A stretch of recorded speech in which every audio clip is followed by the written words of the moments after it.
name is Beston. I live in Cape Town. Also, I do delivery.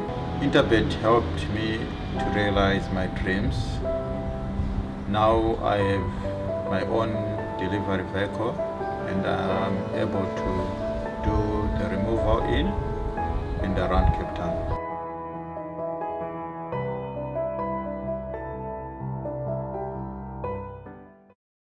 Welcome to this very special edition of a GTV Preview Show for Saturday the 2nd of July, the 2022 5 million rand Hollywoodbets Durban July. I'm joined by Rahil Radhakrishna and Sheldon Peters to go through the entire card. And when we get to race 7, which will be later on, we'll go through each and every runner. But as usual, let's kick off with the first race, which is the Bloodstock South Africa Sales Cup for fillies over 1,300 meters. Race 1 is the first leg of the first jackpot. A reminder that we've got 3 jackpots. Races 1 to 4 is jackpot 1. Races 5 to 8 is jackpot 2. Races 9 to 12 is jackpot 3. We've got many carryovers, and we'll go through those when appropriate to do so.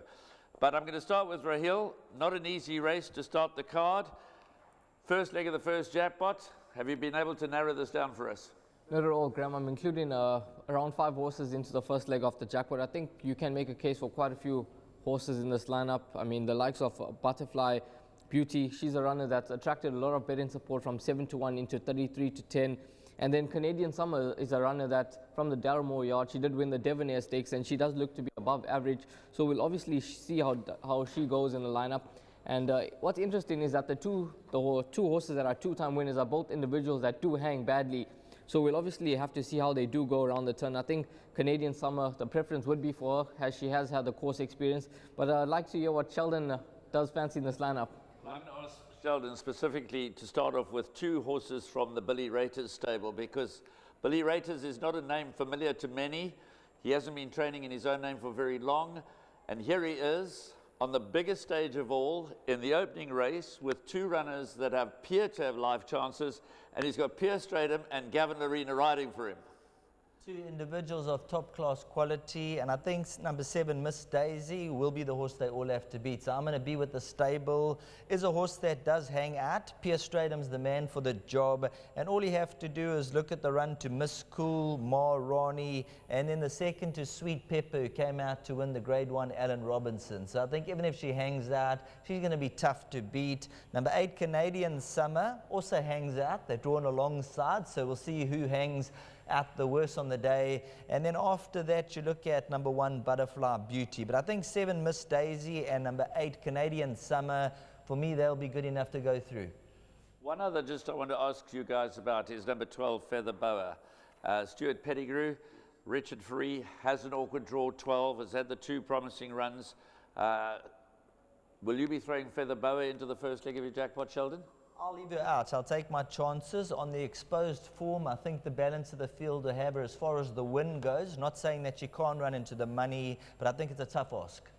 So there we go. That's the first race. Before we close it, I'm going to whip around again quickly just to get a quick 1, 2, 3 from Rahil and Sheldon, but I'll start that off. I'm in the camp actually of number 9, Mighty Goddess, to beat number 8, Canadian Summer, number 7, Miss Daisy, and number 1, Butterfly Beauty. But I must add, not with a great deal of confidence.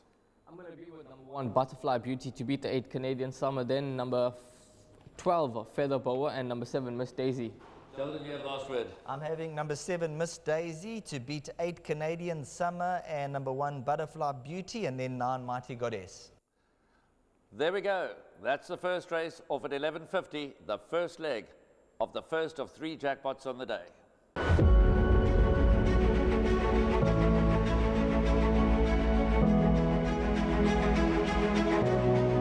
It's good fun. Days like these are great. You get the whole industry together, and to have, companies and corporations like Interbet and Cape Racing who are so generous with sort of time and energy into making a day like this possible is it's fantastic for everyone.